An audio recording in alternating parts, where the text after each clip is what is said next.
with us as we come back to you for our next discussion as well. Now, moving on to our next discussion, Ghislaine Maxwell has agreed to testify under oath before a U.S. congressional committee probing the government's handling of the Epstein files. House Oversight Chair James Comer has said that Maxwell will depose virtually on 9th of February. Her lawyers warned she plans to plead the 5th unless granted legal immunity. The committee has already refused immunity despite issuing a legal summons. Maxwell is serving a 20-year sentence for trafficking teenage girls for Jeffrey Epstein.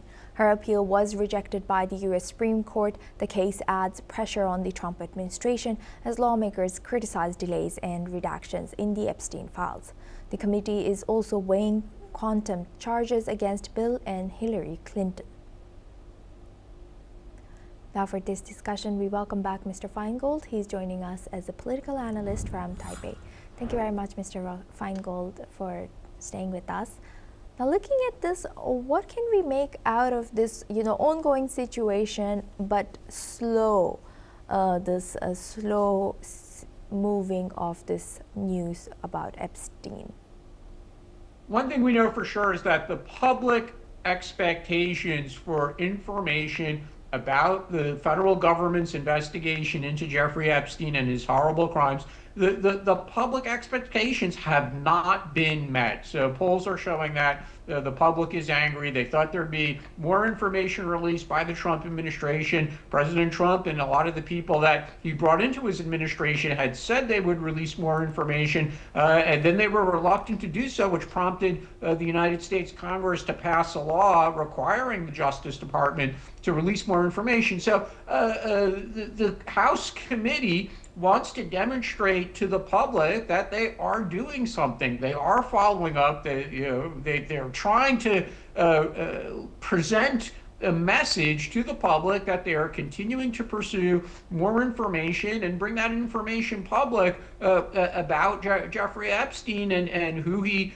consorted with, and who what other celebrities, wealthy people may have also been privy to or even involved in the crimes committed by Jeffrey Epstein. But the interesting thing here is what more information can Maxwell possibly provide at this point? She's gone through the court process. She's been convicted. Her appeals were denied. So we have all the information from her criminal case already. She already had the interview with Department of Justice officials last year, and those transcripts were released to the public as well. So it's not clear to me what new additional information she herself might have to share with the committee.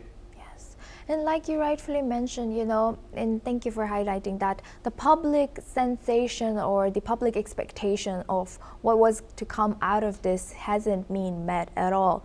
So do you think that this is some kind of political strategy from the administration to just wait for the public sentiment towards this, or not sentiment, maybe the curiosity towards this to fizzle out and just make it, and then just, protect people who they want to protect, maybe some political elites? It's possible that public interest might fizzle out over time. For now, that has not happened. So whether it's voters who are Democrats or voters who are Republicans, broad numbers of the public still want more information to be released, and that information is in the hands of the Department of Justice. They say they're working through those files, but it's literally millions of pages of documents. Comer, the House committee majority, they are Republicans. They are aligned with President Trump in the White House, and frankly, they'll try to protect him. That's just politics. But again, it seems like the committee wants to show the public that they are doing something, that they are pursuing potential new leads, and that's why they're seeking to question both Maxwell as well as the Clintons. But ultimately, the information that I think the public wants to see is what's in the hands of the Department of Justice, and not what might be learned from testimony in front of the House committee. And lastly, what do you think, what risks and consequences could arise from the committee considering contempt charges against Bill and Hillary Clinton?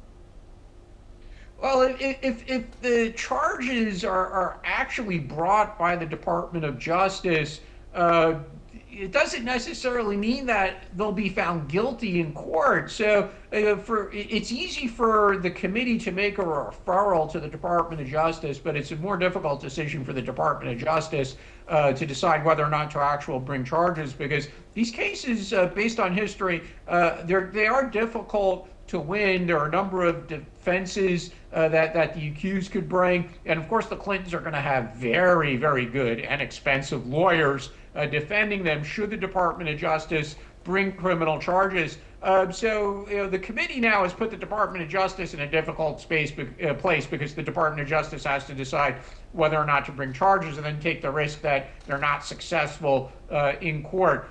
So there's definitely political risk now for the Republicans. But if this does go to trial, information that might be revealed during that process, which could also be embarrassing, not just for the Clintons, but potentially for other friends of Jeffrey Epstein, which would include Democrats, not just Republicans. With that, I would like to thank Mr. Ross Feingold for joining us today and sharing that insight throughout our news. Thank you very much. Now we move on to our next news. Rescue workers in northern New Zealand have been searching